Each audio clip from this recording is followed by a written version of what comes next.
This podcast is brought to you by HealthRangerStore.com. Lab-tested, clean foods and supplements for immune function, long-term storage, and survival applications.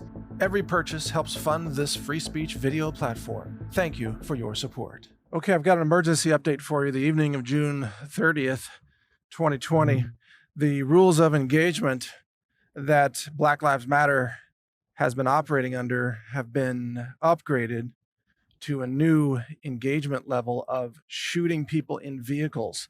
And there have been now 2 shootings under these new rules of engagement. I've heard directly from a source in Seattle in the Chaz autonomous zone, or CHOP as it's called now, that there was a young black teenager who was killed in a vehicle. And guess who shot them? It was the Chaz security forces who had been told to open fire on suspicious vehicles. And then earlier today in Utah, there was a 60-year-old man who was shot while driving a vehicle, a white SUV, trying to move slowly through an intersection where there was a Black Lives Matter mob. And video has been captured. It's very clear what happened. A Black Lives Matter protester raised a pistol at very close range and shot into the vehicle, injuring the senior citizen, who was, of course, completely innocent.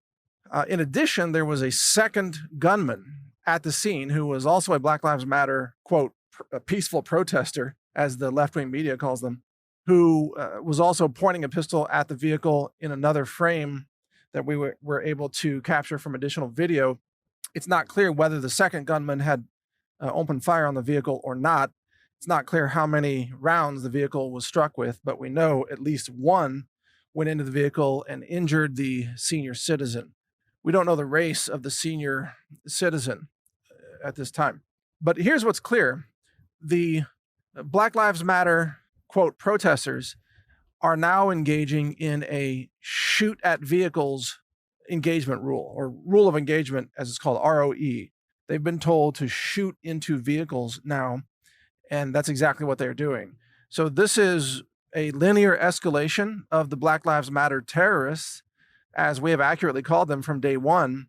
And understand that every corporation that's out there virtue signaling and claiming they support Black Lives Matter is now openly supporting gunmen who shoot innocent people.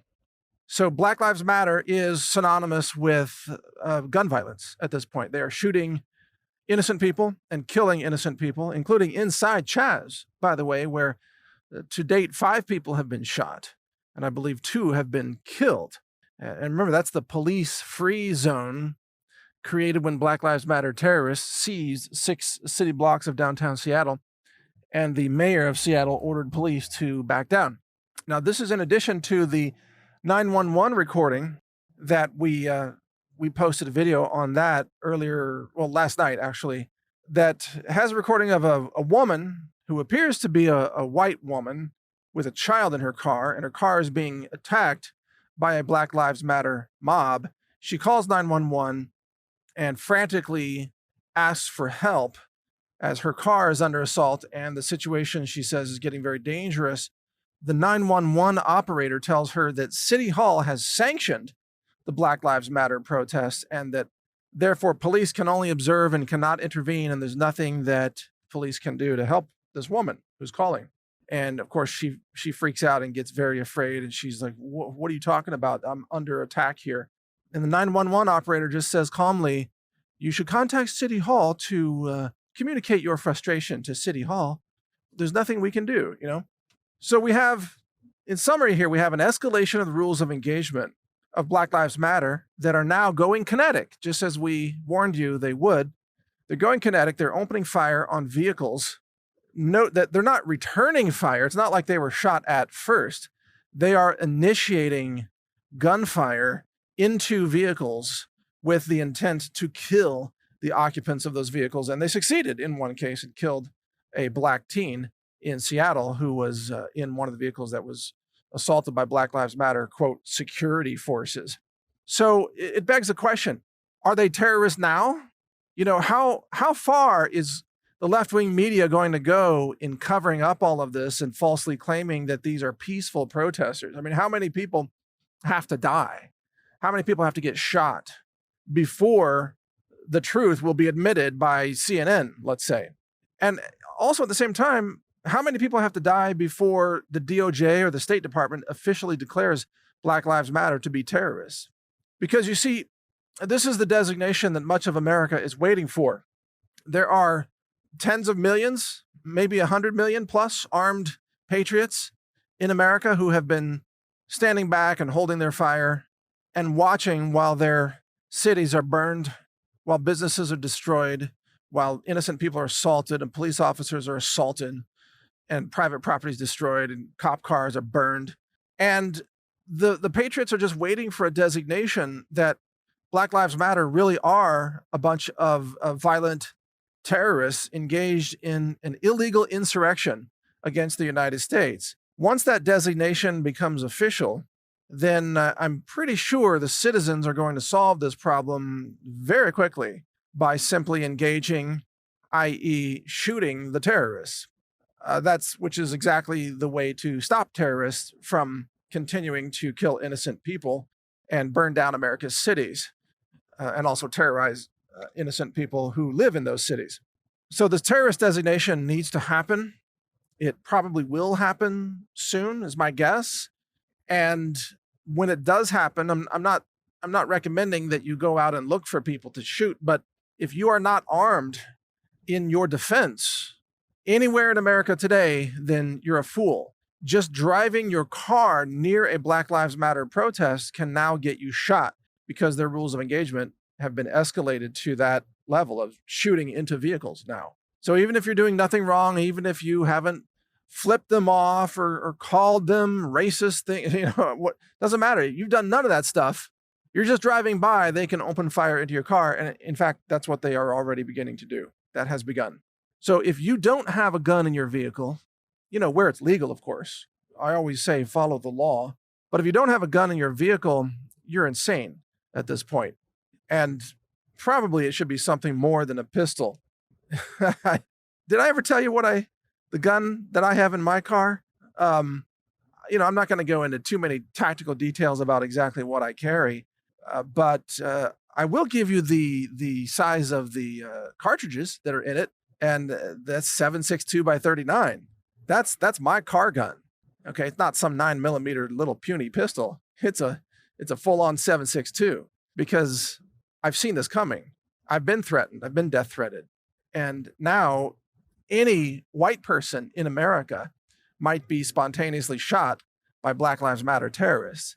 Any person who they see as being white, or they see as being someone who's not compliant with their insane demands. So this is where we are now in America, where we have every major corporation from McDonald's and Coca-Cola and Nike and Adidas and Microsoft and Google are all now openly endorsing terrorist groups that open fire on innocent people driving vehicles. So again, all those corporations and many more, there are hundreds of them, are complicit with terrorism, and many of them have donated money to these Black Lives Matter terrorist groups.